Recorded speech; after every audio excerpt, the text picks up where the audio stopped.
ఓం శ్రీ గురుభ్యో నమః. అందరికీ నమస్తే అండి. శ్రీమద్ భగవద్గీత 9వ అధ్యాయం రాజవిద్యా రాజగుహ్య యోగం నుంచి 33వ శ్లోకం. ఆ శ్లోకం యొక్క అర్థం తెలుసుకుందాం. కిం పునర్బ్రాహ్మణా పుణ్యా భక్తా రాజర్షయస్తథా అనిత్యమసుఖం లోకం యమం ప్రాప్య భజస్వమాం.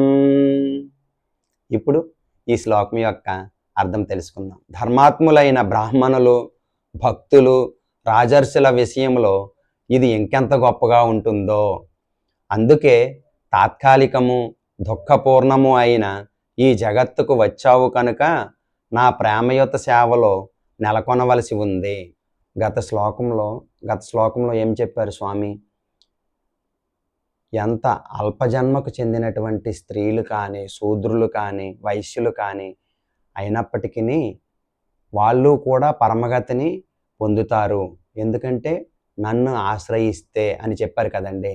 మరి అలాంటిది ఈ శ్లోకంలో ఏం చెప్తున్నారంటే, ధర్మాత్ములైనటువంటి బ్రాహ్మణులు, రాజర్షులు, భక్తులు, మరి వీళ్ళ విషయంలో ఆ పరమగతిని చెందడానికి ఆ విషయం ఎంత గొప్పగా ఉంటుందో అని చెప్తున్నారనమాట.